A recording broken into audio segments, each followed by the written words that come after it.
siapapun Buya yang mengajarkan, yang menceramahkan bahwa penolakan terhadap Pancasila itu radikal.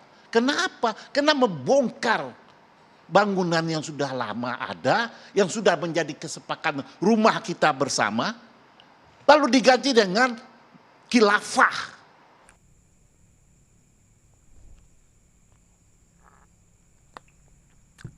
Ya, Bismillahirrahmanirrahim. Assalamualaikum warahmatullahi wabarakatuh. Barusan saya nonton live TV One ya, catatan demokrasi.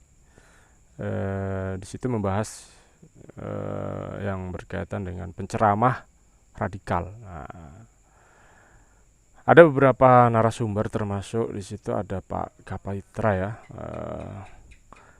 yang intinya adalah siapa saja yang ingin merobohkan bangunan sistem yang sudah ada itulah radikal ya, artinya sudah berjalan ya di Indonesia ini itulah adalah radikal. Saya kira kurang tepat ya, tergantung apa yang untuk mengganti dan tujuan untuk apa diganti. Nah, ini kan penting. Contoh ya, misalkan dalam sebuah rumah tangga ya, itu sudah terjadi sebuah keretakan atau ingin mendekati perceraian atau sudah terjadi carut marut lah dalam keluarganya karena menggunakan sistem keluarganya adalah gaya hidup barat ya, dari barat yang bebas, serba bebas ya, istri bebas, suami bebas, anak-anak juga bebas, dan seterusnya. Lalu terjadi sebuah kehancuran dalam keluarganya yang sampai ingin terjadi sebuah perceraian. Dari segi ekonominya udah carut marut ya, ngurusi anaknya juga sudah tidak becus ya kan. Terus hubungan antara suami istri juga sudah tidak harmonis ya, intinya sudah mau bubar lah keluarga itu. Namun ada seorang yang memberikan sebuah solusi Islam agar memakai sistem kehidupan keluarganya itu adalah dengan Islam ya, agar keluarga itu kembali menjadi keluarga yang harmonis, yang diberkahi, bahkan agar menjadi keluarga yang sakinah, mawaddah, warahmah. Apakah juga ini bisa dikatakan orang yang radikal yang memberikan solusi Islam ini? Kan tidak, karena justru malah memberikan solusi yang terbaik. Begitu pun juga dalam sebuah bernegara ya, saya kira. Ketika sebuah bangsa atau negeri atau bahkan bisa dikatakan negara itu sudah terjadi kebobrokan dalam sebuah sistem yang mengatur negara itu ya, dari segi ekonominya ya, mungkin utangnya sudah ribuan triliun, dari segi hukumnya ya tidak adil ya, dari segi kesejahteraan rakyat tidak sejahtera ya, sosial dan seterusnya. Lalu ada memberikan solusi agar negeri ini menjadi negeri yang sejahtera, negeri yang adil, bahkan negeri yang dirahmati oleh Allah, agar menjadi negeri yang baldatun thayyibatun warabun ghafur. Apakah juga ini dikatakan orang yang radikal yang memberikan solusi itu? Saya kira tidak. Wahai warga negara Indonesia, sadar atau tidak ya, didirikan sebuah negara di Indonesia ini untuk apa sih? Ya, coba ayo kita renungkan. Apa tujuan kita mendirikan sebuah negara ini? Ya kan? Apakah hanya untuk yang penting ada negara? Saya kira tidak.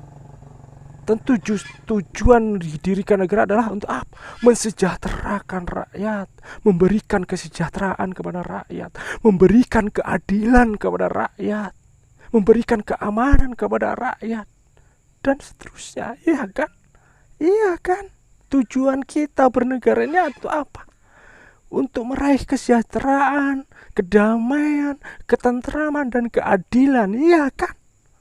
Kalau memang itu tujuannya, maka hari ini ada yang menawarkan solusi agar negeri yang kita cintai ini, negeri yang kita sayangi ini, menjadi negeri yang betul-betul sejahtera, yang betul-betul menciptakan keadilan, yaitu dengan memberikan solusi Islam.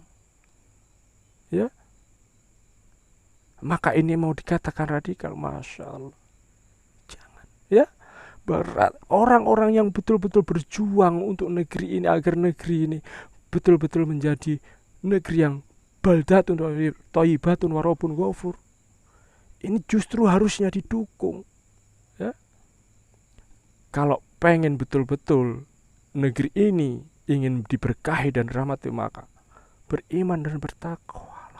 Ya, sebagaimana di surah Al-A'raf, ya, surah Al-A'raf ayat 96, Allah berfirman, Bismillahirrahmanirrahim, walau anna ahlal qura amanu wattaqau lafatahna alaihim barokati minas sama'i wal ard.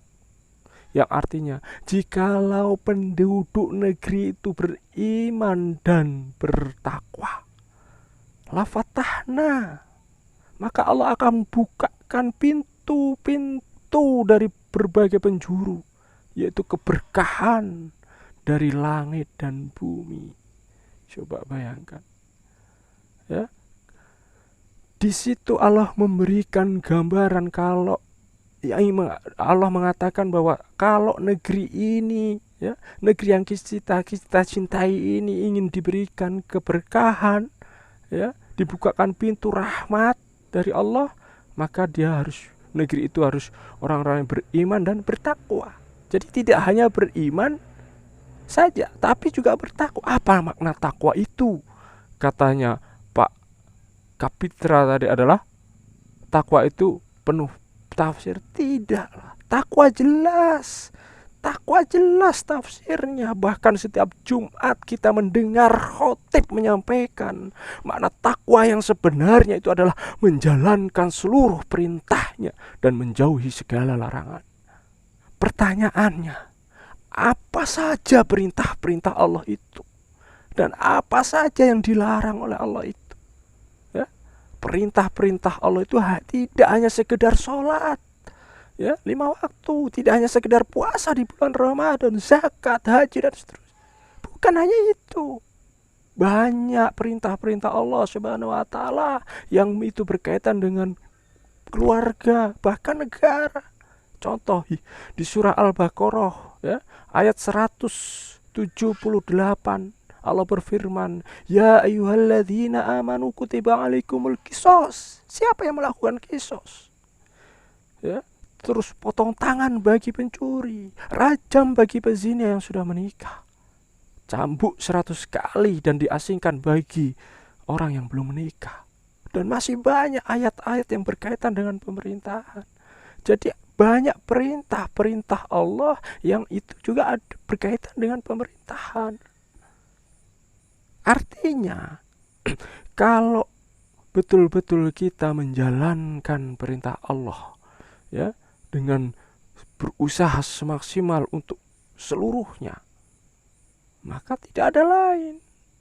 Ya, terapkan syariat Islam secara kafah melalui bingkai khilafah. Dan khilafah bukan ideologi, ya, sistem, ya, sistem dalam kehidupan Islam. Dan ini banyak terbukti, ya, gitu loh.